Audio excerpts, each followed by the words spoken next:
कल हमने किसके बारे में चर्चा की थी। तो मैंने आपको जो है कई दिन से यानी कि एक हफ्ता यानी कि वीक हो गया है, मैं आपको 9th क्लास में जो है कृतिका बुक है आपकी जो भाग 1 है उसमें लेसन 3 की जो है पाठ का सार, पाठ की जो है रीडिंग, इसमें किस तरीके के क्वेश्चन बन सकते हैं, किस तरीके के क्वेश्चन आ सकते हैं, यानी कि उसकी पूर्ण जानकारी आपको दे रही हूँ।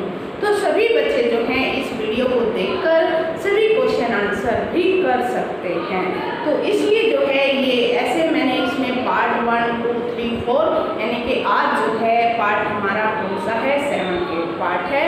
तो इसमें जो है आप इन पार्टों को देखकर क्वेश्चन आंसरों को समझकर अपने आप लिख सकते हैं। जब आपको लेसन की पूर्ण जानकारी हो जाती है तो आपको जो है किसी भी दिक्कत का सामना नहीं करना पड़ेगा, अगर कोई वीडियो ढंग से देखेगा तब ना। तो आज का यानी कि हमारी चर्चा किस विषय पर रहेगी, आज भी जो है कुछ क्वेश्चन से संबंधित किस तरीके के क्वेश्चन आ सकते हैं उसका जो है आप कैसे जवाब दे सकते हो। तो मैं आपके सामने जब ओरल बोलती हूँ तो आप भी तो ऐसे याद कर सकते हो ना। तो आज का बेटा हमारा 13 अगस्त क्लास 9 में सब्जेक्ट हमारा क्या है, हिंदी है। और जो है लेसन कृतिका में कृतिका बुक है जो भाग 1 है, इसमें लेसन आपका 3 है। कौन सा लेसन है, यानी कि आपका लेसन 3 है जिसका नाम है ब्रेल की हड्डी। समझ गई।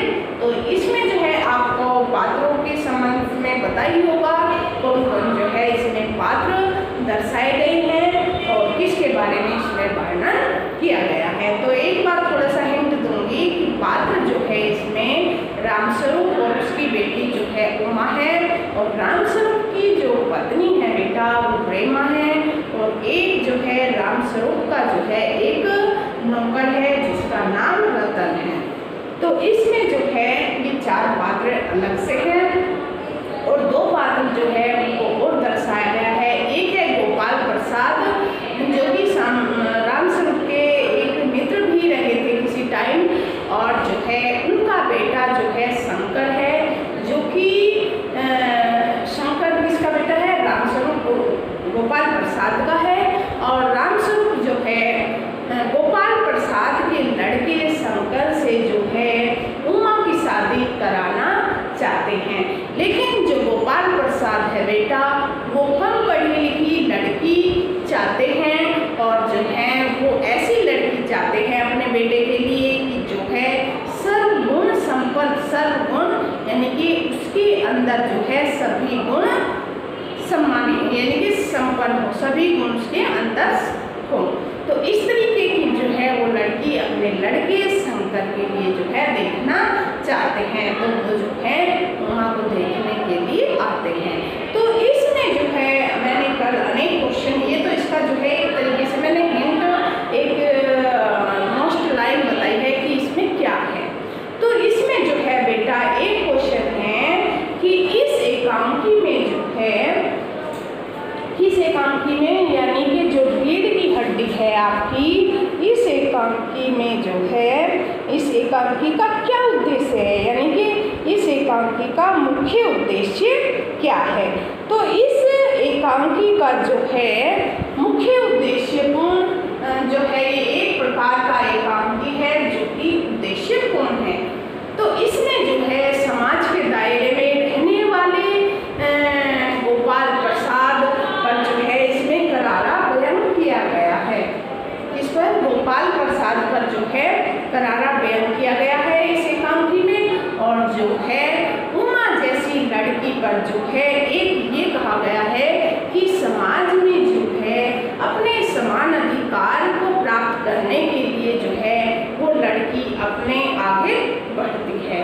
तो इस एकांकी में महत्वपूर्ण ये दर्शाया गया है कि हमें जो है लड़का या लड़की, लड़का या लड़की किसी में भी जो है मतभेद नहीं करना चाहिए, हमें जो है वो समान ही समझना चाहिए। यानी कि जैसे लड़का अपनी पढ़ाई करता है, अपनी शिक्षा का पूर्ण अधिकारी है, ठीक उसी प्रकार जो है लड़की भी शिक्षा की पूर्ण अधिकारी है, यानी कि पूरी तरीके से जो है वो अधिकारी है, वो भी शिक्षा प्राप्त कर सकती है, वो भी नौकरी कर सकती है।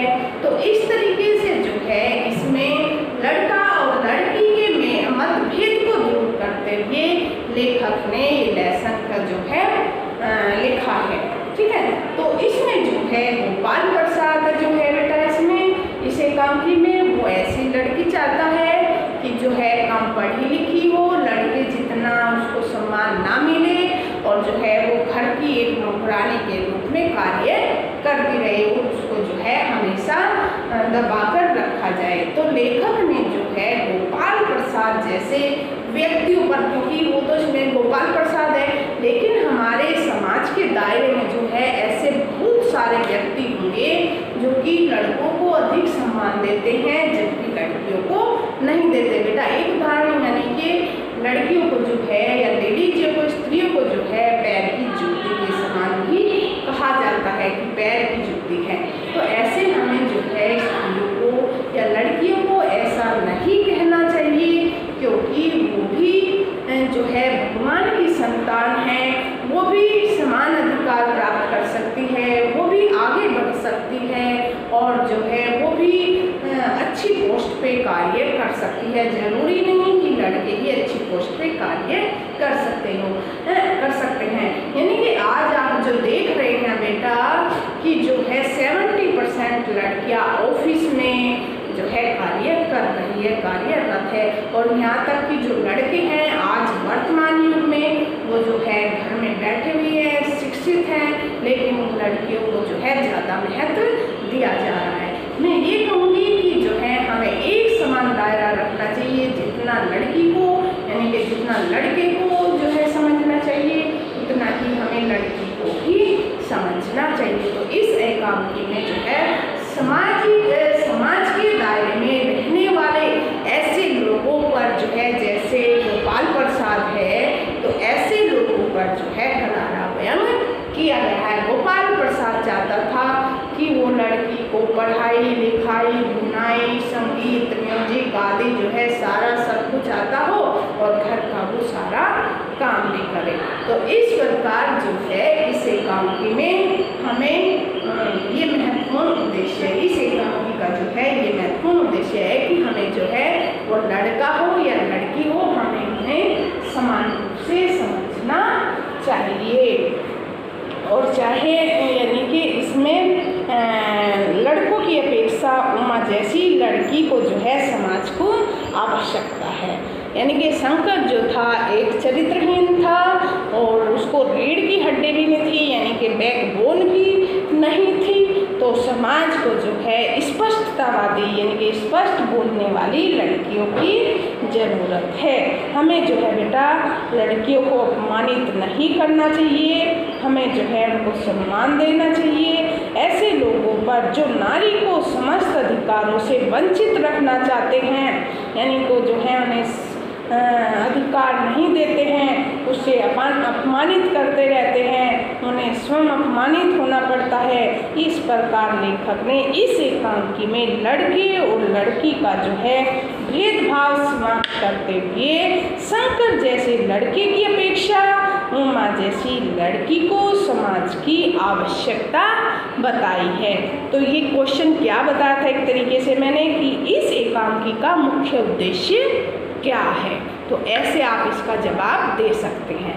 ठीक है, तो बेटा इसमें जो है अन्य छोटे छोटे क्वेश्चन और भी आपके बन सकते हैं, जैसे रतन कौन था, है ना। तो रतन कौन था, यानी कि रामस्वरूप का लड़का था। उमा का जो घर में रहता था, उमा के घर में वह बार बार गलतियाँ करता रहता था और मालिक की जो है डांट फटकार सुनता रहता था। तो वह भुलक्कड़ प्रवृत्ति का था। कौन था, यानी कि वो भुलक्कड़ प्रवृत्ति का था। कौन, रतन। रतन जो था वो भुलक्कड़ था, वो भूल जाता था बातें, तो वह जो है कभी कुछ तो कभी कुछ भूलता ही रहता था।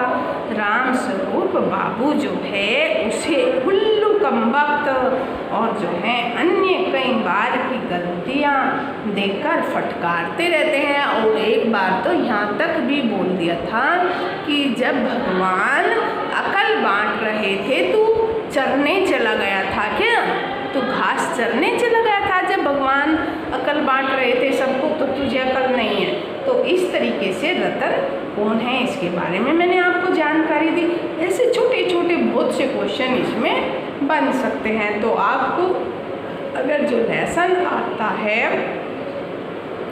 तो इसमें जो है आप उनका उत्तर दे सकते हैं। तो इसमें एक तरीके का क्वेश्चन और भी बन सकता है जो विस्तार से आप लिख सकते हो कि समाज में महिलाओं को उचित गरिमा दिलाने हेतु आप कौन कौन से प्रयास कर सकते हैं। बहुत अच्छा क्वेश्चन है। ये जो है टीचर नहीं करवाती आपको, ये अपने आप करना पड़ता है आपको। चलो मैं हिंट इसके बता देती हूँ आपको कि समाज में जो है इस तरीके के अपने आप भी क्वेश्चन वे बना कर दे देते हैं एग्जामिनर बोर्ड में। जैसे बेटा तो समाज में जो है महिलाओं को उचित गरिमा तो दिलाने हेतु आप कौन कौन से प्रयास कर सकते हैं। तो इसमें आपको बताऊं, यत्र नार्यस्तु पूज्यन्ते रमन्ते तत्र देवता, यानी कि अर्थात जहाँ नारी की पूजा होती है वहाँ देवता निवास करते हैं। लेखक ने एक लाइन, एक सूक्ति जो है बेटा ये लिखी है, यत्र नार्यस्तु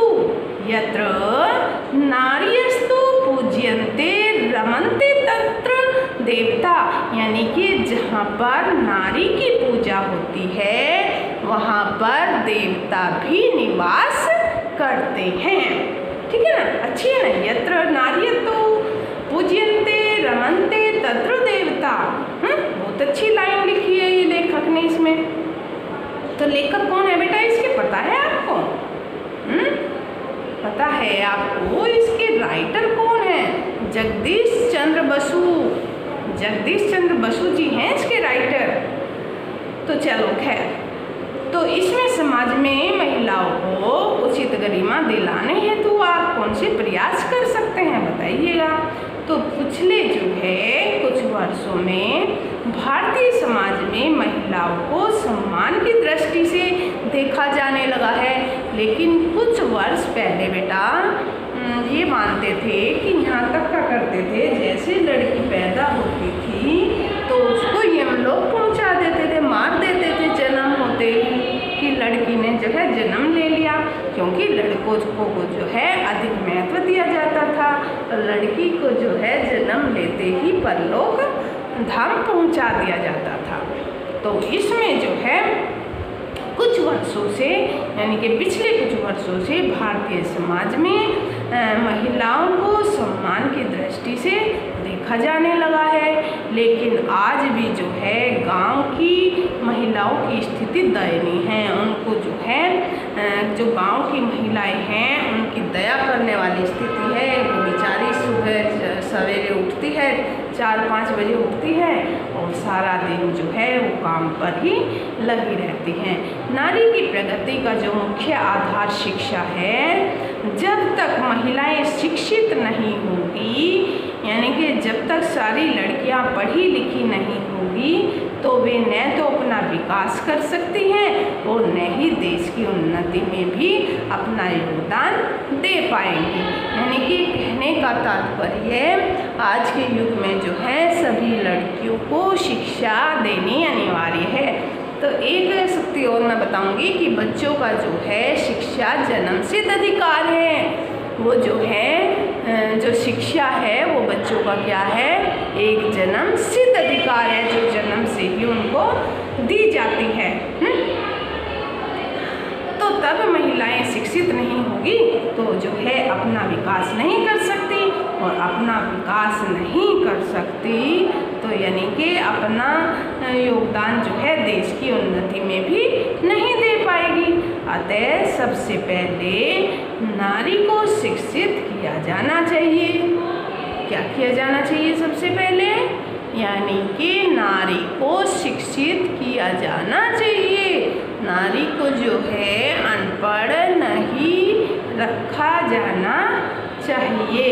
सभी जो है अपनी बेटियों को, या उनकी शादी जल्दी की जा सकती है तो उनको आगे भी शिक्षा दी जाए। तो शिक्षित किया जाना चाहिए।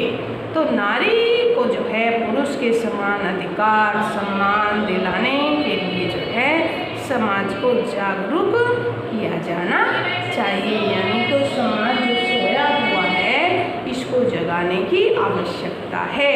और महिलाएं जो हैं किसी भी मायने में पुरुष से कम नहीं हैं। यहाँ तक कि सारा दिन जो है महिलाएं पिसती रहती है। आज के युग में सारा घर का कार्य करके ऑफिस में टीचर्स कंपनियों में आदि काम करती हैं महिलाएं, और फिर आकर जो है बच्चे संभालना घर संभालना सारा काम जो है महिलाएं ही करती हैं, जबकि पुरुष इतना कार्य नहीं करते हैं। तो महिलाएं जो हैं किसी भी मायने में पुरुष से कम नहीं है। तो महिलाओं के कल्याण के लिए सरकार द्वारा बनाई गई सभी योजनाओं को लागू करवाने के लिए प्रयास करना चाहिए। जो सरकार ने भिन्न भिन्न योजनाएं बनाई हैं महिलाओं के लिए, तो उनको जो है उनको जागरूक करना, उनका प्रयास करना, उनको लागू करना, उन योजनाओं को करवाने के लिए जो है प्रयास किया जाने चाहिए। तो प्रत्येक महिला को जो है उसका लाभ मिलना चाहिए। हमें यह याद रखना चाहिए कि यदि महिला विकसित और उन्नत नहीं है, यानी कि जो महिलाएं हैं वे पढ़ी लिखी नहीं हैं, विकसित नहीं हैं, उन्नत नहीं हैं, तो देश के उज्जवल भविष्य की कामना भी नहीं की जा सकती है। क्या नहीं की जा सकती? यानी कि हमारे देश के उज्जवल भविष्य की भी कामना हम नहीं कर सकते हैं। तो इस तरीके से देखो बेटा, मैंने इसमें आपको भिन्न भिन्न क्वेश्चन आपको बताए हैं कि किस तरीके के क्वेश्चन आ सकते हैं, कैसे आप इसका जवाब दे सकते हैं ना, दे सकते हैं ना। तो मान लिया बेटा एक क्वेश्चन इस तरीके का आ जाए कि रीढ़ की हड्डी एकांके की भाषा शैली पर प्रकाश डालिए। कैसी इसकी भाषा और जो है शैली है इस पर प्रकाश डालिए। इस तरीके के क्वेश्चन कई बार आ जाते हैं ना। तो इस पर जो है इस तरीके से उत्तर देंगे आप कि रीढ़ की हड्डी एकांकी में जो है लेखक ने अत्यंत सरल एवं बोलचाल की भाषा का प्रयोग किया है जिससे कि पाठक को पढ़ने में परेशानी ना आए, जिससे कि पाठक को पढ़ते हुए कोई परेशानी का सामना ना करना पड़े। यानी कि साधारण बोलचाल की सरल भाषा और जो है इसका प्रयोग इसमें किया है। भाषा जो है प्रसंगानुकूल है, भावानुकूल है एवं जो है पात्रों के अनुरूप भी है। जैसे पात्र है वैसे ही भाषा का प्रयोग किया गया है।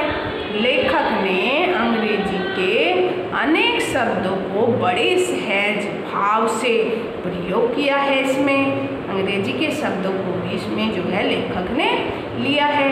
एकांकी में आए अंग्रेजी के शब्द कौन कौन से हैं आप भी देख सकते हो। बैकबोन, कौन कौन से शब्द हैं इसमें अंग्रेजी के जो कि इसमें आए हैं बेटा? बैकबोन, तो ये अंग्रेजी के शब्द हैं। कौन से हैं? अंग्रेजी के शब्द हैं, अंग्रेजी शब्द। तो इस तरीके से हमें पता होना चाहिए कि जो है इसमें कैसे कैसे शब्दों का प्रयोग करते हैं इसमें। जैसे बैकबोन है, बैकबोन यानी कि रीढ़ की हड्डी, बैकबोन। तो इस प्रकार से जो है इसमें रीढ़ की हड्डी, बैकबोन रीढ़ की हड्डी। और नेक्स्ट जो है बेटा इसमें कोस्टल, क्या? कोस्टल। तो ये देखो बेटा कोई भी भाषा जो है वो शुद्ध नहीं होती है हिंदी, तो उसमें जो है हम भिन्न भिन्न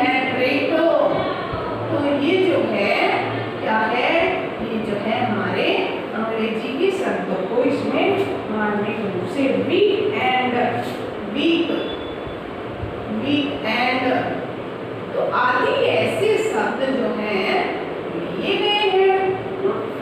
वीक एंड और जो है politics, politics, politics, politics, politics यानी कि राजनीति, इसको हिंदी में हम क्या कहेंगे, राजनीति, पॉलिटिक्स, ठीक है।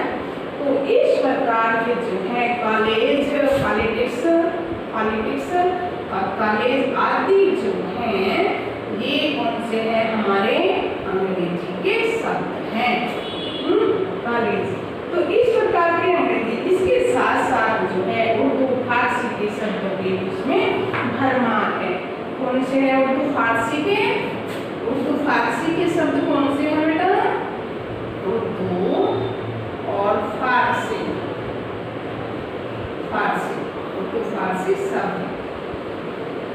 तो वे शब्द बेटा कौन कौन से हैं, उर्दू फारसी के शब्द जो हैं वे कौन कौन से हैं, जैसे मर्ज, मर्ज,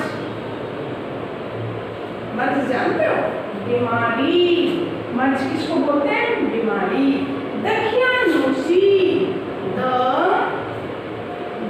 ये उर्दू का शब्द है, दकिया, दकियानूसी, ये कौन सा शब्द है, दकियानूसी, यानी कि ये जो है उर्दू का शब्द है दकियानूसी, यानी कि दखल अंदाज करना, किसी कार्य में जो है वो दखल देते रहते हैं तो उसे क्या कहते हैं हम, दखल। तकदीर, यही हमारा जो है उर्दू का तकदीर, तकदीर, तो ये कौन से शब्द हैं हमारे उर्दू के, काबिल, काबिल। तो इस प्रकार उर्दू के शब्दों का भी इसमें मार्मिक वर्णन, जायका, जायका, जायका, निहायत आदि शब्दों का जो है इसमें प्रमाण दी गई है। और लेखक ने जो है कहीं कहीं मुहावरों का भी प्रयोग किया है, इसमें किसका किया है, मुहावरे, मुहावरे, कहीं कहीं पर जो है लेखक ने मुहावरों का भी इसमें किया है। जैसे उसने कहा था, रामस्वरूप ने कहा था, भीगी बिल्ली बनना, यानी कि भीगी, भीगी बिल्ली, बिल्ली बनना।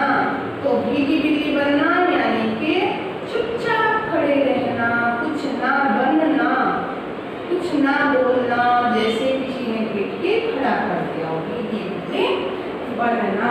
तो इस तरीके से चौपट कर देना, चौपट कर देना यानी कि सब कुछ नष्ट कर देना, चौपट कर देना, कर देना यानी कि सब कुछ नष्ट कर देना।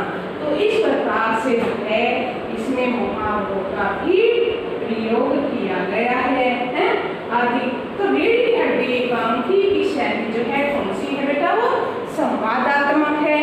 कौन सी शैली है, रीढ़ की हड्डी में कौन सी शैली का प्रयोग किया है, यानी कि संवादात्मक। लेखक ने छोटे छोटे संवादों का भी इसमें प्रयोग किया है, जैसे बातें करते हैं ना संवाद आपस में, कथा वस्तु की जो है इसमें गति प्रदान की है। भाषा शैली में नाटकीयता और चित्रात्मकता का भी गुण विद्यमान है, कि जैसे वे बातें करते हैं मानो ऐसे प्रतीत होता है जैसे हमारे सामने जो है वे बातें कर रहे हों, है ना, तो ऐसा नज़र आता है। तो इस तरीके से जो है इसमें इस लेसन में रीढ़ की हड्डी में भिन्न भिन्न शब्दों का, उर्दू के मुहावरों का आदि का जो है इसमें लेखक ने बड़ा ही अच्छा प्रयोग किया है। तो इस प्रकार जो है हम इस लेसन में भाषा शैली को दर्शा सकते हैं। तो 9th क्लास में यानी कि 13 अगस्त सब्जेक्ट हिंदी लेसन 3 कृतिका भाग 1 में रीढ़ की हड्डी का जो है ये मैंने भिन्न इस तरीके के क्वेश्चन आंसर आप आ सकते हैं, कैसे उसका उत्तर दे सकते हैं तो इसके बारे में मैंने आपको पूर्ण जानकारी दी है। तो आज के लिए हम इतना ही आपको करवाएंगे, ठीक है। तो सभी बच्चे इस लेसन को समझेंगे और साथ साथ क्वेश्चन करेंगे। मैं इस लेसन को जो है बेटा बहुत ही धीरे से करवा रही हूँ, जिससे कि आपको एक एक चीज़ इसमें समझ जाए। तो जिसको समझे वो बार बार जो है वीडियो को देखे तो आपको क्लियर हो जाएगा। आज के लिए इतना ही है।